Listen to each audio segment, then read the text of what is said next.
Nitekana umunezero nsubire nkusuhuze nkwakazeho bandanya kubana natwe ngaha kuri ino mboneshakure igushikiriza amakuru, inkuru kumwe n'ibiganiro bigezweko biriko biravugwa irya nino mu gihugu c'u Burundi no hakurya y'imbibe z'igihugu c'u Burundi mu yandi makungu. Nunyemerere nkuhe kaze kuri uyu mugoroba w'uwa 12 z'ukwezi k'umunani 2023 mu makuru ariko aravugwa irya nino mu gihugu c'u Burundi. Ndaguhaye mwiriwe neza cange mwaramutse neza bivanye naho udukurikira uherereye. Wowe udukurikira uri mu gihugu c'u Burundi nunyemerere nkuhe mwiriwe neza, ndetse nawe udukurikira uri hakurya y'imbibe z'igihugu c'u Burundi mu yandi makungu nunyemerere nkuhe mwaramutse neza cange mwiriwe neza bivanye naho uherereye. Wowe udukurikira uri mu gihugu c'u Burundi nyene ndaguhaye mwiriwe neza, ndetse nawe udukurikira uri hakurya y'imbibe z'igihugu c'u Burundi mu bihugu bibanyi nk'igihugu c'u Rwanda, igihugu ca Repubulika Iharanira Rusange ya Kongo, igihugu c'Ubuganda, igihugu ca Kenya n'igihugu ca Tanzania, mwese ndabakengurukiye cane ngaha kuri ino mboneshakure. Utegerezwa rero gusa gufyonda sabone cange subscribe nawe utarafyondako ubandanye urashikirwa n'amakuru yose, inkuru kumwe n'ibiganiro tubandanya gushikiriza. Muri komine Mabayi yo mu ntara ya Cibitoke, umukuru w'imbonerakure yarishwe nayo musitanteri arapfungwa. Iyi ndwi yabaye iyitoroshe muri komine Mabayi yo mu ntara ya Cibitoke kuwa gatatu w'igenekerezo ry'icenda z'ukwezi k'umunani 2023 isaha imwe y'ijoro n'iminota 20 umukuru w'imbonerakure za komine Mabayi Isidore Niyongabo batazira Mayisha yaragandaguwe n'abantu bamurashe amasase 3 mu mutwe bamusanze ku rugo iwe ku mutumba wa Gasebeyi aho yari kumwe n'umuryango wiwe. Abamurashe bavuga ikinyarwanda bahejeje kumwica baca banyikira mu kibira. Bukeye kuwa kane igenekerezo ry'icumi z'ukwezi k'umunani 2023 musitanteri wa komine Mabayi Nikodeme Ndahabonyimana yarahagaritswe n'abakozi b'iperereza bari kumwe na porokireri wa Cibitoke. Uwo munsi nyene yarahagaritswe umukuru wa zone Mabayi be n'imbonerakure zitatu. Amakuru ava i Mabayi akaba avuga ko hoba haraye hahagaritswe n'izindi mbonerakure 10. Abafashwe boba bajanywe mu Cibitoke, hari n'abavugwa ko boba bageze mu iperereza i Bujumbura.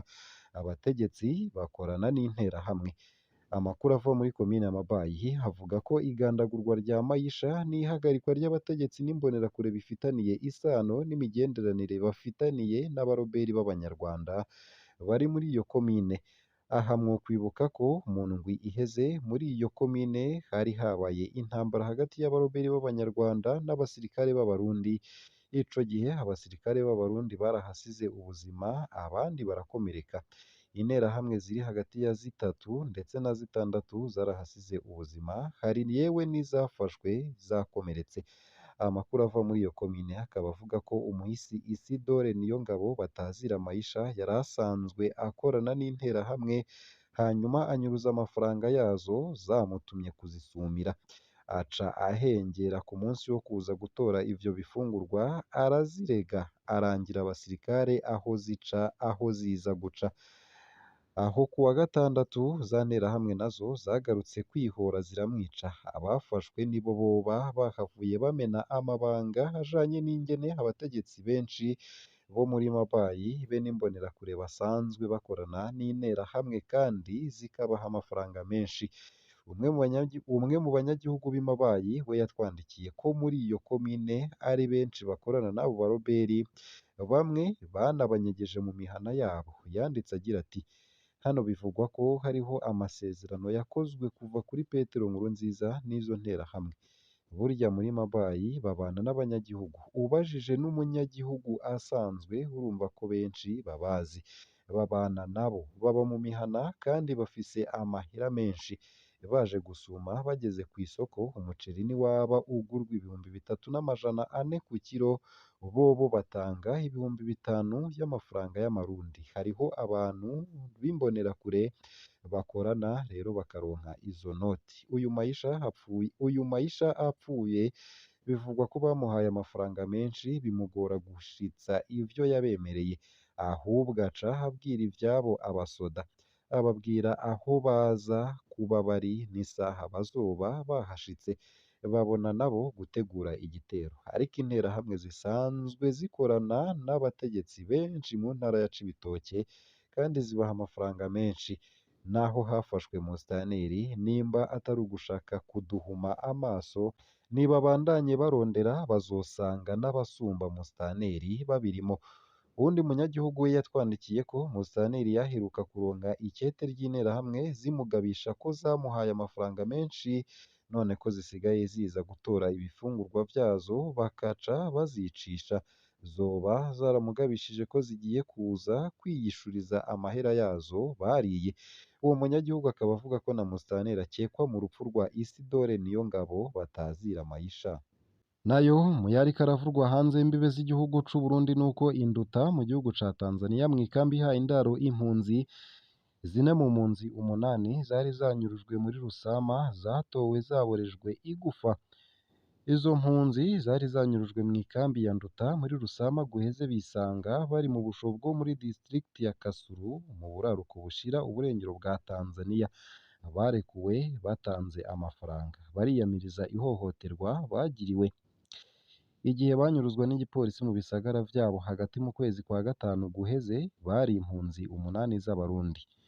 Twajanywe dufutse igitambara mu maso ahantu hatazwi. Baradukubitishije ibikono vy'inkoho zabo turi muri kamyonete. Uko akaba ariko izo mpunzi zine zarekuwe zishinga intahe.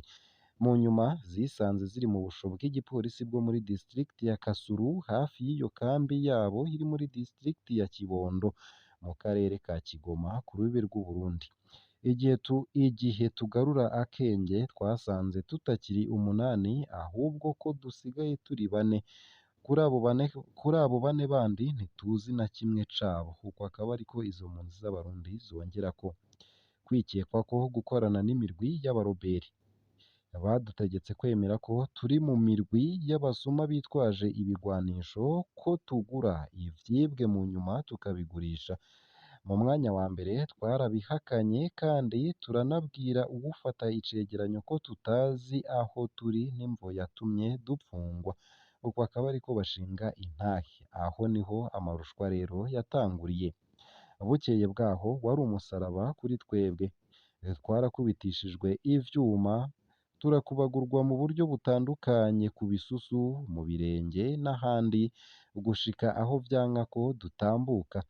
Baraturindiriye turatora agahengwe kugira ngo basubire kutwumviriza. Biba ngombwa ko twemera vyose kugira ngo turokore ubuzima bwacu. Uko akaba ariko izo mpunzi zibuka. Ibiturire kugira ngo barekurwe bahaye ibiturire abakomisiyoneri tutashoboye kumenya. Bagarutse mw'ikambi ya Nduta nta bikomere canke imvune zaboneka ko bafise ariko babandanya bafata imiti kuko baborejwe igufa. Abo bantu barazi ukuntu baboza igufa ariko ntibasize ibimenyetso. Umubiri wanje wose wuzuye ububabare sinshobora gutambuka neza. Naragiye kwa muganga baca bampa imiti yo kugabanya ububabare ariko ntaco vyamfashije. Uko akaba ariko bisigurwa n'umwe muri bo aba muri zone ya 13. Igihe banyuruzwa bakuwe mw'ikambi y'impunzi imiryango yabo yari yituye igipolisi cari cavuze ko kitazi ababahagaritse canke iyo bapfungiwe. Iyo nsiguro ntiyari yanyuze imiryango yabo bagiriwe nabi.